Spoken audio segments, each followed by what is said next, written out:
What's up, guys? James Carter TV here for yet another one of my 2016 NFL Draft scouting reports. And today we're looking at wide receiver Corey Coleman out of the University of Baylor. Or actually, excuse me, Baylor University, whatever they want to call themselves down there in Texas. Baylor wide receiver Corey Coleman. Now, if you're looking for someone to come on here and absolutely say how much they love Corey Coleman and blah, blah, blah, I'm sorry, you're kind of in the wrong place. Now, I know some other people have loved him, like Schleg Daddy TV, so you can go to his video and you can listen to him. I don't love Corey Coleman. I think there's a lot of things to like. I think there's a lot of things to dislike and to concern you and to worry you, and specifically things that concern and worry me. And overall, I came out from watching this prospect thinking, man, he has a lot of potential, but man, I've seen this story before, and we're going to get into all of it. We're going to get into his strengths, his weaknesses. I'll give you my pro comparison and also a best fit and my overall prospect grade for this prospect in Corey Coleman. So let's start with the strengths. Let's start on a light note. Number one, it is his athleticism. He is absolutely fast. He's an absolute street baller. I think that's the perfect word to use to describe Corey Coleman. The guy is a street baller. If we were going to go play in the backyard and I had to have a first pick out there and I had Corey Coleman out there, that's who I'm picking. The guy's an absolute street baller. He's going to make you miss, but he's also going to be extremely fast, extremely agile, extremely explosive. I mean, he'll absolutely make you miss and then boom, accelerate, explosive, he's gone. You won't be able to see Corey Coleman again for the rest of the night because he's already run down to his mom's house and he's eating dinner as we speak. I mean, this guy's fast. He's explosive. He's an absolute street baller. And then that's why a lot of people love this prospect. They see that athletic potential. They see his leaping ability as well. He's going to blow up the combine probably, and they say, wow, if we can only harness this ability and turn him into a great NFL pass catcher, then wow, we're really going to have something on our hands. But man, we've heard that story before, but I'll get into that later. So next, his production. The guy had 20 touchdowns this season, receiving. He had 1,300 yards. He had 11 touchdowns receiving last season. And I'm sure he also had a couple of rushing touchdowns within both seasons. He absolutely put up huge numbers, and this is something that cannot be denied. Now, yes, he plays in the Big 12, where the defenses aren't great, but man, 20 touchdowns in the FBS is nothing to shiver at. I mean, this is something that deserves recognition and something that deserves some praise. I mean, I'll praise him for that. 20 touchdowns, nothing to scoff at all. This is big-time production from a not so big man in Corey Coleman, although his size is not a big deal to me. We're talking about a guy that's 5'11", 190 pounds. You can make an argument that right now in the NFL, the best wide receiver is 5'10", and his name's Antonio Brown. So you are not going to hear me talk about his size at all today. All right, next we have physicality. For being a guy that's only 5'11", he's absolutely physical. And you can see this at the line of scrimmage when he's running a route. Now, when he's not running a route, for some reason at Baylor, they don't care. And I don't know why Art Briles teaches this, why they coach this at Baylor. When you're not running a route, do nothing. That's what they teach at Baylor, and I don't understand it. But when he is running a route, he's physical at the line of scrimmage, can beat press coverage, although he didn't see too much of it. But I saw an ability for him to beat it. And when run blocking, you can see the physicality there, although I don't think he's very good, and I'll get into that later. All right, next, his route running. A lot of people don't like his route running. I think it's pretty good. My problem is that he doesn't run many routes, but in terms of actual route running, in terms of shiftiness and coming in and out of breaks, I think he's pretty clean in this area. I mean, all college prospects can be cleaned up a little bit to NFL coaches' minds, but he's a pretty good route runner right now. I mean, he has enough shiftiness. He has a good ability to come in and out of his breaks when running routes. Too bad it doesn't run many routes, but you can see the good route running ability right now. So this is actually a positive for me. And finally, his run after the catch ability. Again, we talked about his street baller mentality. We talked about his agility, his speed, and explosiveness. You can see that when running after the catch. This is where you're going to get a lot of your money when it comes to Corey Coleman. When he catches the ball out of the backfield in a slant, you can hand it off to him out of the backfield, whatever. He's going to be able to run after the catch or just after a handoff and get a good amount of yards for you there.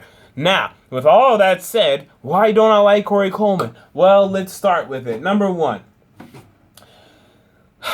he doesn't run many routes at Baylor at all. I mean, I saw the breakdown for it. I think 32% of his routes were 9 routes or just a go route, vertical route, and that's it. 10% were a slant, 12% were a screen, and then 27% was a curl. That's it. I mean, that's his route tree. I saw, I think, 0.8% corner routes, 0% out routes, 0.9% comebacks. I mean, he has no route tree right now. Not a post to be seen. I mean, not a seam to be seen. I mean, his route tree is absolutely limited at Baylor. And when NFL coaches bring in these rookie wide receivers, a lot of times they're very hesitant to play these guys because they have no idea what they're doing when it comes to running all of these routes, and it can be a very difficult transition for a lot of these rookies.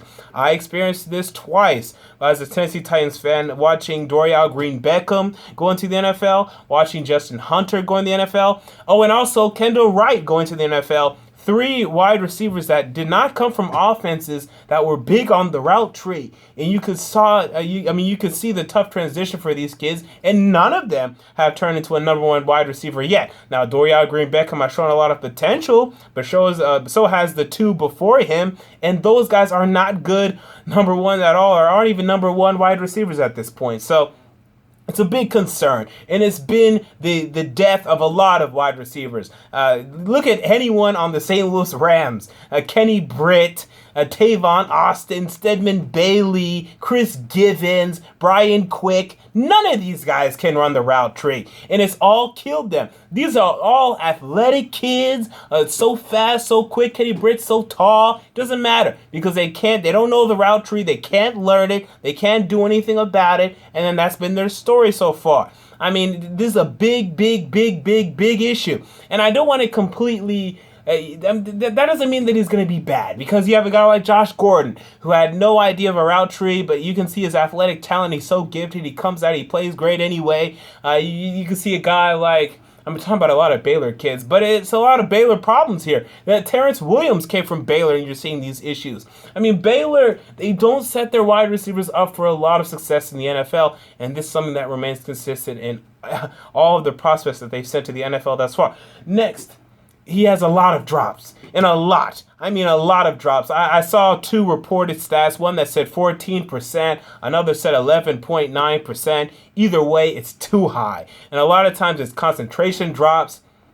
And then beyond the drops, I think he loses a lot of 50-50 balls. Now, he has nice leaping ability, but again, he lacks some size. Whenever there's a 50-50 ball and he has to jump for it, another guy jumps for it, he loses a lot of these battles. He also won like 2 of them out of the 7 or 8 games I scouted of them, but a lot of times he loses these 50-50 balls. So when we're talking about some concentration drops, we're talking about losing the 50-50 balls, and I also did not see many spectacular catches from this guy. And when we're talking about, can this guy be a number 1 wide receiver for your team? Can he be the number 1 pass catcher receiver for your team? I need to see some spectacular catches, especially when you were compared to Laquan Treadwell coming out of this draft class, who a lot of people believe, okay, this guy may not be as good as Corey Coleman. I don't know what these people are smoking. Whatever you're smoking, please give it to me. Because Laquan Treadwell has made, I think, I've counted 6 spectacular catches. I counted 1 from Laquan Treadwell, and it really wasn't even that great. While from Corey Coleman, I counted 1 from Corey Coleman, while Laquan Treadwell had about 6. And Corey Coleman makes some okay catches, some good catches, nothing spectacular, nothing that says to me, wow, this guy can become dominant at the NFL level. I think he can be a pass catcher. I think he can maybe get 1,000 yards for a team that needs a number 1 wide receiver and just force feeds him. But I don't see a guy that's going to be dominant for you, a guy that demands the ball, a guy that you know when you put him on your team, he's going to be that number 1 guy. I don't see that from Corey Coleman. And finally, my last problem here is run blocking is non-existent. Again, when comparing him to Laquan Treadwell is one of the best run blocking wide receivers I've come out of college. Corey Coleman is one of the most non-existent run blockers I've seen coming out of college. For some reason in this Baylor scheme, when the ball is being run not to your side, or even when it's being run to your side, a lot of these wide receivers don't do anything. I don't know if that's Art Briles teaching them this. I don't know who's teaching them this. And then even when the quarterback is scrambling, I don't see Corey Coleman blocking. I don't know if he's just being incompetent, if he's just being lazy. I don't know what it is, but it's a problem. And let's say he gets drafted by, the Houston Texans, Bill O'Brien. Bill O'Brien is not going to like this. And it's going to take a while to go into and ingratiate it into an offense with this lack of run blocking. Corey Coleman. Again, I see a lot of athletic ability here. I see a lot of speed, a lot of explosiveness, a big street baller mentality. But, man, these guys have issues in the NFL. And even at their best, like Randall Cobb at his best, he has a very similar, and I compare him a lot to Randall Cobb. Even at his best, I mean, he's a guy that can get 1,000 yards. He may end up getting 1,000 yards. But is he really a great number one wide receiver to have? Not really. Golden Tate, I compare him to. Golden Tate had over 1,000 yards a couple seasons now. Golden Tate's the absolute max. I mean, if this guy's going to reach his potential, we're talking Golden Tate, maybe Emmanuel Sanders, but I think even that's a stretch. I think Golden Tate's your best option. A guy that can get a lot of yards after the catch for you. A guy that can be just a nice street baller. You can force feed him and maybe he'll get 1,000 yards. But, man, there's a possibility that it's nothing more than Tavon Austin. There's a possibility that is nothing more than Stedman Bailey, that is nothing more than Kendall Wright, and man, that scares me, and I've seen it way too much, and I think I see it a lot in Corey Coleman here. I gave him a grade of 77. That's an average NFL starter to me. I think he should be a number 2. I think if he's your number 1, I think you have problems. And even then, I see a lot of bustability here. But at the same time, there is a nice chance here. If he can go into a place where they coach him up well, he has a consistent coaching staff for 3-4 years, because I think it's going to take that long, then maybe you're going to see Corey Coleman really do well. But if you're expecting this guy to come in and be a 1,000-yard receiver from year 1, year 2, forget it. You're not going to get any Corey Coleman. Until next time, James Carter TV, I'm out. Peace.